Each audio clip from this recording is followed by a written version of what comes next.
Capítulo 2. Fui encontrar Diomedes para relatar minha sessão com Alicia. Ele estava em sua sala, revirando pilhas de partituras. Então, perguntou, sem olhar para mim. Como foi? Não foi. Diomedes me lançou um olhar intrigado. Hesitei. Para chegar a algum lugar com Alicia, eu preciso que ela seja capaz de pensar e sentir. Com certeza. E qual é a sua preocupação? É impossível acessar alguém que está sob uma carga de medicação tão pesada. É como se ela estivesse debaixo da água. Diomedes franziu o senho. Isso me parece exagerado. Não sei ao certo a dose que ela está tomando. Eu verifiquei com Yuri. 16 miligramas de risperidona, uma dose cavalar. Diomedes ergueu uma sobrancelha. Sem dúvida bem alta sim, provavelmente pode ser reduzida. Christian é o chefe da equipe de atendimento de Alicia. Você vai ter que falar com ele. Acho que vai ser melhor se isso partir de você. Diomedes me encarou como se desconfiasse de mim. Você e Christian se conhecem, não é? De Broadmoor. Só por alto. Diomedes não falou nada de imediato. Pegou na sua mesa um pratinho de amêndoas caramelizadas e me ofereceu. Fiz que não. Ele jogou uma amêndoa na boca e ficou me observando enquanto mastigava. Me diga, está tudo bem entre você e Christian? Que pergunta estranha. Por que está perguntando isso? Porque estou sentindo certa hostilidade. Não da minha parte. E dele? Você vai ter que perguntar a ele. Eu não tenho nenhum problema com Christian. Talvez eu esteja imaginando coisas, mas eu sinto algo. Preste atenção nisso. Qualquer agressividade ou competitividade interfere no trabalho. Vocês dois precisam trabalhar juntos e não um contra o outro. Eu sei. Bom, Christian precisa ser incluído nessa discussão. Você quer que Alicia sinta? Certo.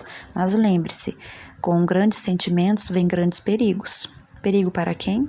Para Alicia, naturalmente. Diomedes fez que não com o dedo. Não se esqueça de que ela tinha uma forte intenção suicida quando foi trazida para cá. Alicia realizou numerosas tentativas de acabar com a própria vida. E a medicação a mantém estável, a mantém viva. Se baixarmos a dose, são grandes as chances de ela ser dominada pelos próprios sentimentos, incapaz de encará-los. Está disposto a assumir esse risco? Eu levei a sério o que Diomedes disse, mas assenti. É um risco que considero necessário assumir, professor. Caso contrário, nunca vamos acessar Alicia. Diomedes deu de ombros. Então eu vou falar com Christian. Obrigado. Vamos ver como ele vai reagir. Psiquiatras não costumam reagir bem quando alguém aparece para dizer como medicar seus pacientes. Naturalmente, posso me impor a ele, mas não costumo fazer isso. Quero levantar a questão com ele de modo sutil. Depois conto a você o que ele disser. Talvez seja melhor não mencionar o meu nome quando falar com ele. Entendo. Diomedes abriu um sorriso estranho. Muito bem, não vou mencionar. Ele pegou uma caixinha na mesa e, ao abrir a tampa, viu uma fileira de cigarros. Diomedes me ofereceu um. Acenei negativamente com a cabeça.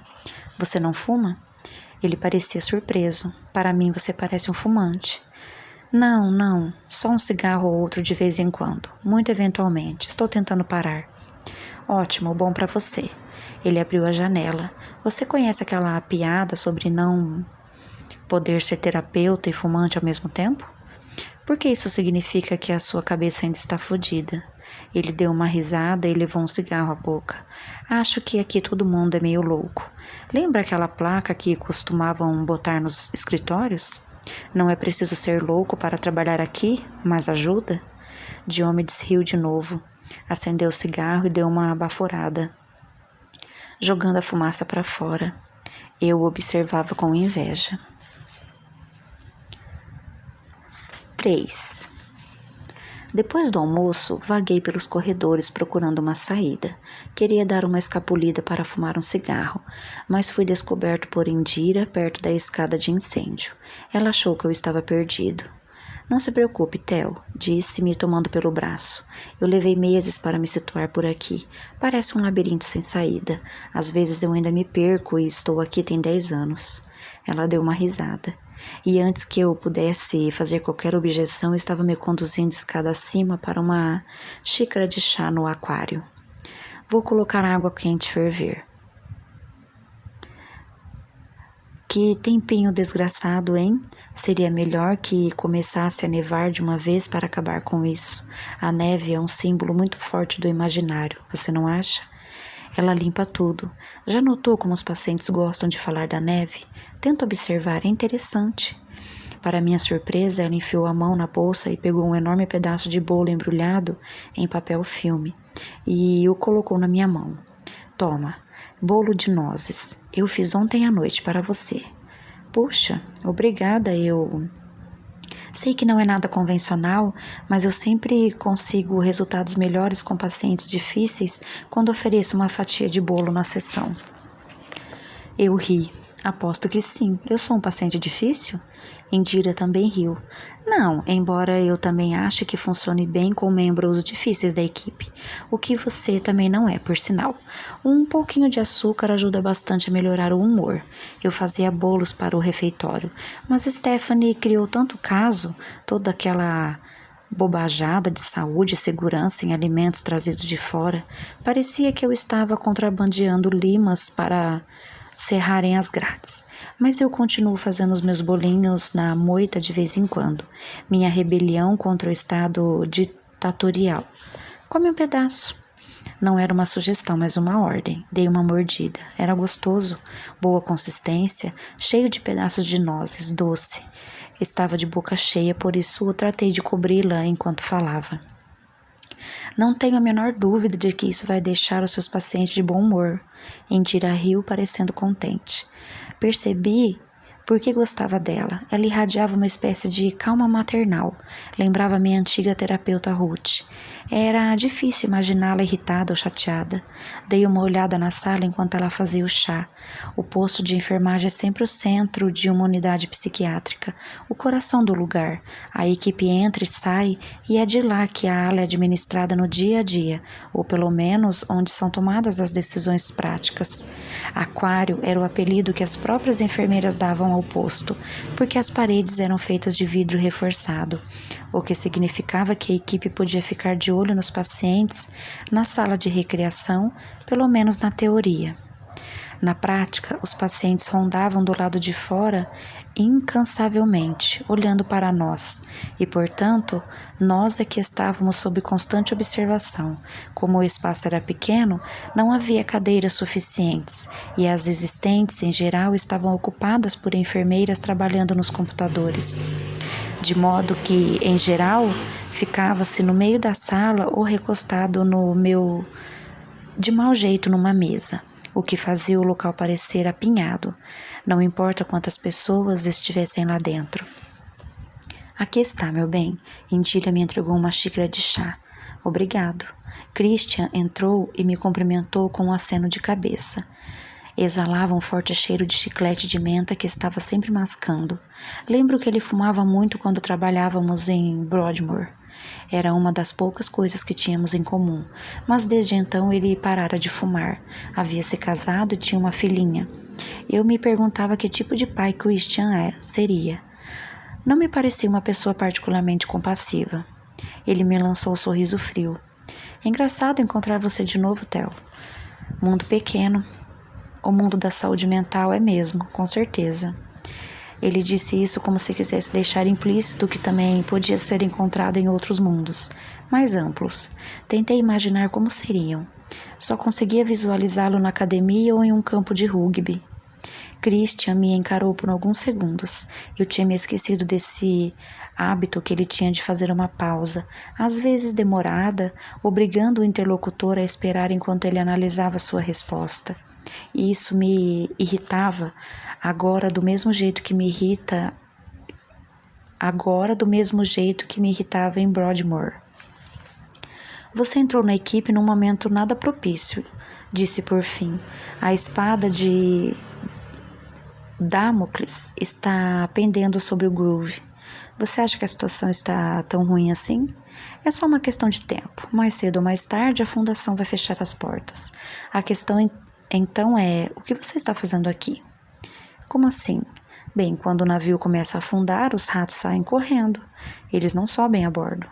Fiquei perplexo com a agressão direta de Christian. Decidi não aceitar a provocação. Dei de ombros. É possível, mas eu não sou um rato. Antes que ele pudesse responder, levamos um susto com uma pancada violenta no vidro. Elif estava do outro lado da vidraça, esmurrando-a, o rosto pressionando contra ela, o nariz espremido, os traços distorcidos, fazendo-a quase parecer um monstro. Eu não vou mais tomar essa merda. Eu odeio isso, essas merdas, essas pílulas, cara. Christian abriu uma portinhola no vidro e falou para ela. Agora não é hora de discutir isso, Elif. Eu estou falando sério e não vou mais tomar, elas me deixam enjoada. Eu não vou falar sobre isso agora, marque uma hora para a gente conversar. Por favor, se afaste. Elif fez cara feia, refletindo por um momento, até que se virou e se afastou com passos pesados, deixando um leve círculo de condensação no ponto onde havia pressionado o nariz no vidro. Que figura, comentei. Christian resmungou. Difícil. Indira fez que sim com a cabeça. Pobre Elif. Ela está aqui por quê? Duplo homicídio, respondeu Christian. Matou a mãe e a irmã, sufocadas enquanto dormiam. Prescrutei o que estava acontecendo do outro lado do vidro. Elif havia se juntado aos outros pacientes. Ela era muito maior que todos os outros. Um deles lhe entregou um dinheiro, que ela meteu no bolso. Até que notei Alicia num canto da sala, sentada sozinha perto da janela, olhando para fora, e fiquei observando-a por um momento. Christian acompanhou meu olhar e disse: Por sinal, tenho conversado sobre Alicia com o professor Diomedes. Quero ver como é que ela vai se sair com uma dose menor de risperidona. Baixei para 5 miligramas. Entendo. Achei que você gostaria de saber, já que ouvi dizer que você teve uma sessão com ela. Sim, vamos ter que acompanhar a Alicia de perto para ver como ela vai reagir à mudança. E por falar nisso, da próxima vez que tiver algum problema com a medicação de algum paciente meu, pode falar diretamente comigo. Não fica procurando Diomedes pelas minhas costas. Christian olhava feio para mim. Respondi com um sorriso. Eu não agi pelas costas de ninguém. Não tenho o menor problema em falar diretamente com você, Christian. Houve um momento de silêncio constrangedor. Christian assentiu com a cabeça para si mesmo, como se tivesse tomado uma decisão. Você já se deu conta de que Alicia é borderline, né? Ela não reage à terapia. Você está perdendo tempo. Como você sabe que ela tem personalidade borderline? Se ela não consegue falar, ela não quer falar. Você acha que ela está fingindo? Sim, eu realmente acho. Mas se ela está fingindo, como pode ter borderline? Christian pareceu irritado. Indira interrompeu antes que ele pudesse retrucar. Com o devido respeito, não considero que palavras genéricas como borderline sejam de grande ajuda. Elas não dizem nada de muito útil. Ela olhou para Christian. Christian e eu com frequência discordamos nessa questão. E como você se sente a respeito de Alicia? Perguntei. Indira refletiu por um instante. Eu me sinto muito maternal em relação a ela. É minha contratransferência, o que ela manifesta em mim. Sinto que ela precisa de alguém que cuide dela. Indira sorriu para mim.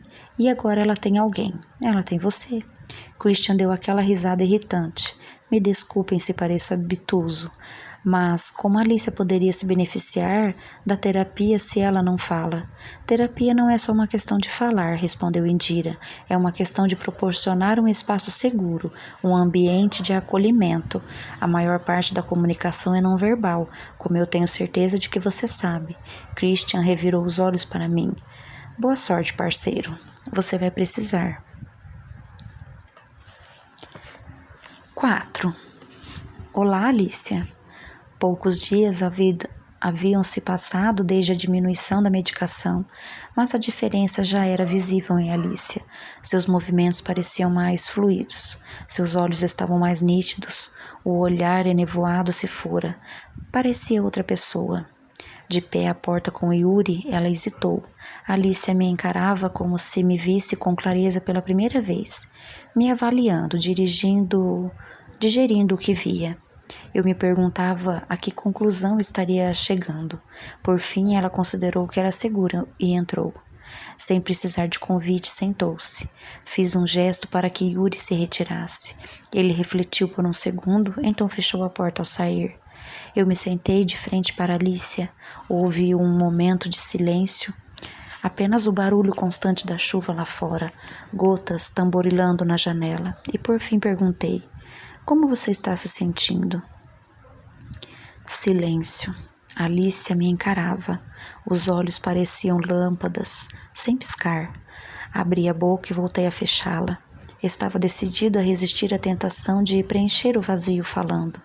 Em vez disso, me limitando a ficar em silêncio na sua presença, eu esperava comunicar algo diferente, algo não verbal, que estava tudo bem se ficássemos apenas sentados daquele jeito, que eu não iria machucá-la, que ela podia confiar em mim.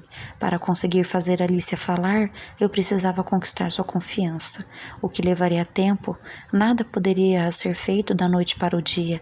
O processo avançaria lentamente como uma geleira, mas avançaria. Enquanto estávamos os dois lá sentados em silêncio, minhas têmporas começaram a latejar, um princípio de dor de cabeça, um sintoma revelador. Pensei em Ruth, que costumava dizer que um bom terapeuta precisa ser receptivo aos sentimentos do paciente, mas sem se apegar a eles. Os sentimentos não são dele, não pertencem a ele. Em outras palavras, aquelas pancadas na minha cabeça não eram uma dor minha, ela pertencia a Alicia.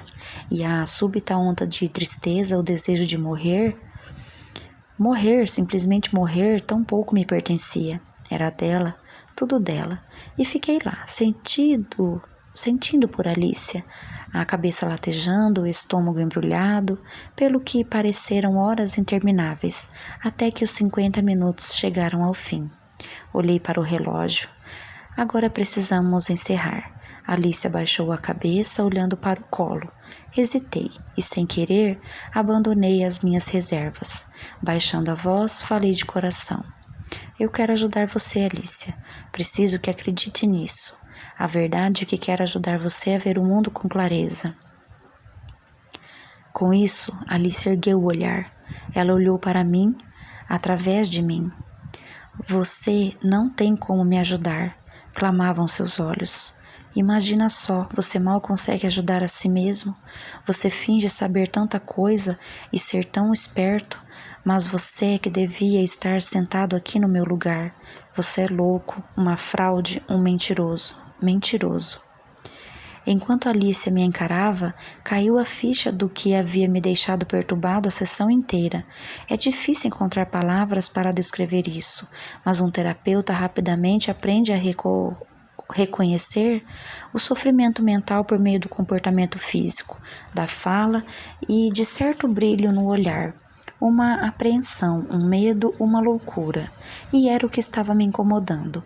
Apesar daqueles anos de medicação, de tudo que havia feito e suportado, os olhos azuis de Alicia continuavam claros e límpidos feito um dia de verão. Ela não estava louca. O que havia então? Que expressão era aquela em seus olhos? Qual seria a palavra exata? Era...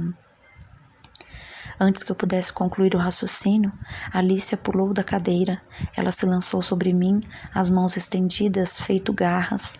Não tive tempo de me mover ou sair da frente. Ela caiu em cima de mim, me fazendo perder o equilíbrio e fomos ao chão. A parte de trás da minha cabeça bateu na parede com um baque.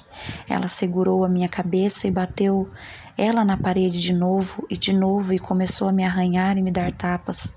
Precisei reunir todas as minhas forças para me desvencilhar dela. Eu me arrastei pelo chão e estiquei o braço para o tampo da mesa. Tateei-o até encontrar o alarme. Quando meus dedos conseguiram segurá-lo, Alicia pulou em cima de mim e o arrancou da minha mão. Alicia, seus dedos apertavam meu pescoço, me sufocando, e eu tentava reaver o alarme, sem alcançá-lo. Suas mãos pressionavam cada vez mais. Eu não conseguia respirar. Fiz outra tentativa de pegar o alarme e então consegui agarrá-lo e o acionei. Um apito agudo imediato se fez ouvir, praticamente me ensurdecendo, mas ao longe ouvi o som de uma porta se abrindo e Yuri pedindo ajuda. Alicia foi contida e arrastada para longe de mim, liberando minha garganta enquanto eu ofegava. Foram necessários 4 enfermeiros para conter Alicia. Ela se contorcia, chutava e lutava como se estivesse possuída. Não parecia humana, mas um animal selvagem, algo monstruoso. Christian apareceu e a sedou, e ela ficou inconsciente. Enfim, houve silêncio.